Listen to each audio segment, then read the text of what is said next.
Gerakan Rakyat Cidempet.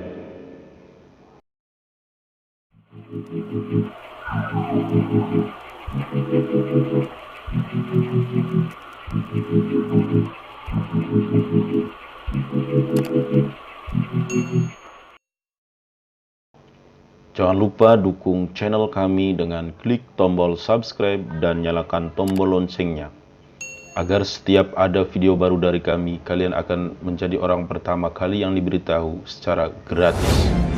Selamat menyaksikan.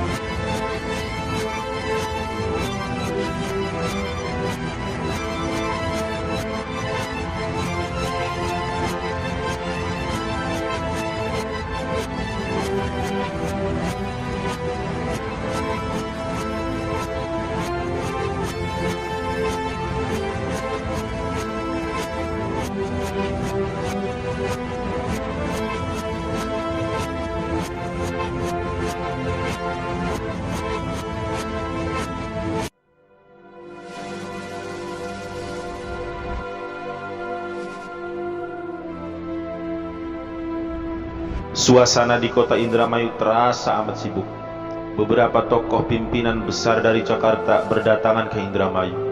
Antara lain tercatat nama-nama Pak Suwiryo, Pak Sudiro, Mr. Sumanang, Mr. Samsud Sarkoro, dan banyak lagi yang lain-lain untuk ikut serta memulihkan suasana yang kacau balau itu.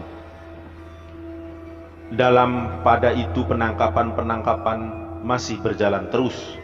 Satu ruangan di kantor kabupaten sudah penuh oleh rakyat yang ditangkapi dari sepanjang jalan. Ada pedagang, ada petani, dan ada pula buruh yang sebagian tidak tahu menahu apa sebabnya mereka ditangkap. Banyak di antara mereka yang tubuhnya telah babak belur karena siksaan di tempat mereka ditangkap. Ruangan kantor sudah penuh sesak. Orang-orang tangkapan yang baru datang di sel di garasi kabupaten. Sebagian besar dari mereka terdiri dari rakyat kecamatan Sliek. Setiap ditanya itu dan ini, mereka sudah disiksa dengan sebongkah kayu api-api yang menimpa kepalanya.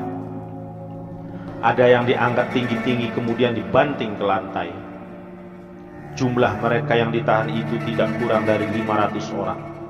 Ratap tangis, rintihan, serta keluhan makhluk-makhluk lemah ini meliputi seluruh kompleks kabupaten yang telah berubah menjadi neraka dan membuat suasana terasa amat mengerikan.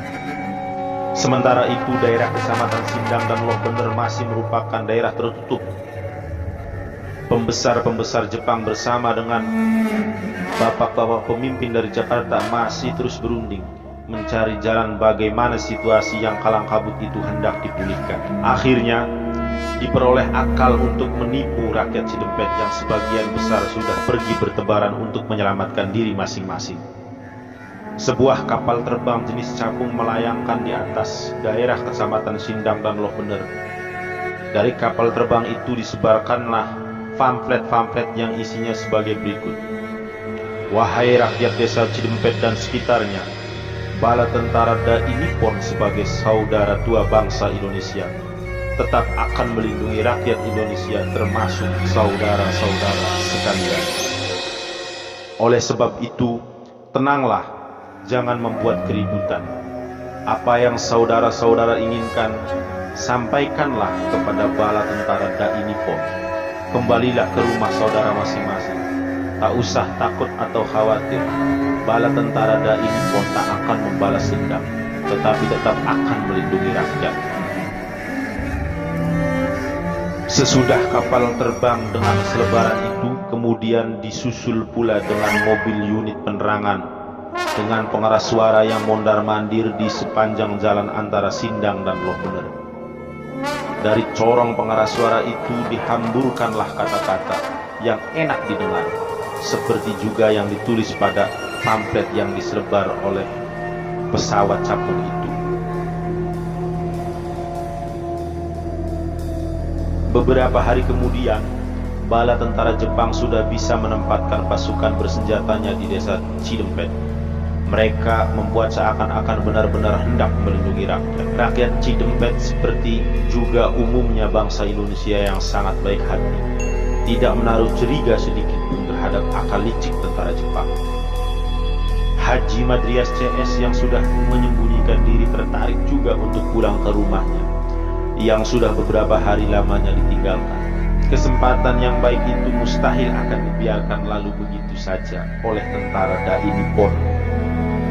Haji Madrias bersama dengan 6 orang kawannya dibujuk dengan halus oleh Haji Shimizu untuk diperkenalkan dengan para pembesar Jepang, antara lain Tuan Ichiba Masu, Sukokan dari Cirebon, agar mereka boleh menyampaikan apa-apa yang diinginkan oleh rakyat Cidempet kepada Tuan Sukokan. Mereka dengan cara terhormat dijemput dengan mobil terbaik yang ada pada masa itu di Indramayu. Haji Madrias CS agaknya merasa bangga mendapat penghormatan yang luar biasa itu. Mereka tidak menyadari sama sekali bahwa keberangkatannya ke Indramayu itu sebenarnya menuju tiang gantungan yang sudah disiapkan oleh pemerintah Jepang. Pantas mereka tidak menaruh curiga sedikit pun, karena setiba mereka di Indramayu, mereka masih mendapat penghormatan sebagaimana lazimnya orang menghormati pahlawan keadilan. Akan tetapi peristiwa itu hanya berlangsung beberapa jam saja, karena sesudah itu wallahu a'lam, hanya Tuhan sajalah yang mengetahui apa yang terjadi atas diri mereka. Karena hingga saat ini pun tak seorang pun yang mengetahui hidup atau matinya. Kalau mereka telah mati, seorang pun tak ada yang mengetahui kuburannya. Seperti halnya pahlawan-pahlawan pemberontakan di Indramayu yang telah mendahuluinya. Mereka pun hilang di telan sejarah.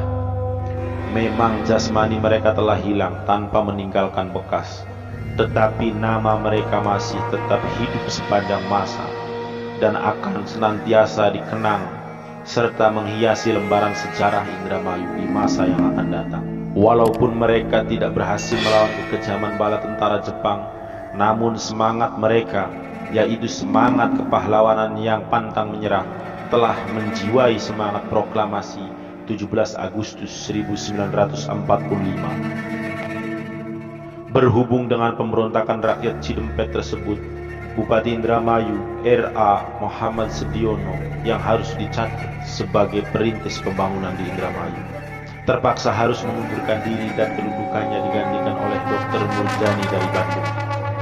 Dr. Murjani sebagai seorang dokter ahli jiwa mendapat tugas yang cukup berat untuk menertibkan kembali keadaan daerah yang sedang bergolak saat itu.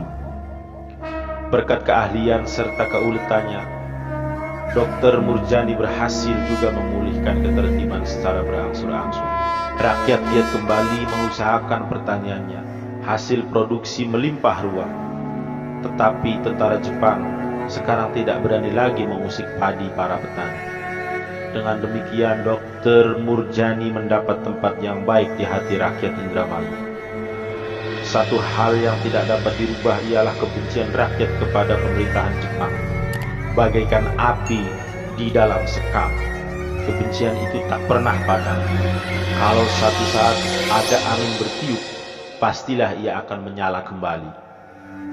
Perlu dicatat di sini bahwa pemberontakan rakyat yang meletus secara spontan itu tidak mempunyai pemimpin yang terdiri dari orang-orang terpelajar atau politisi dan tidak pula diorganisir secara baik dan rapi, tetapi semata-mata hanya spontanitas dari luapan amarah yang tidak terkendalikan, sehingga sangat mudah bagi bala tentara Jepang untuk memadamkannya.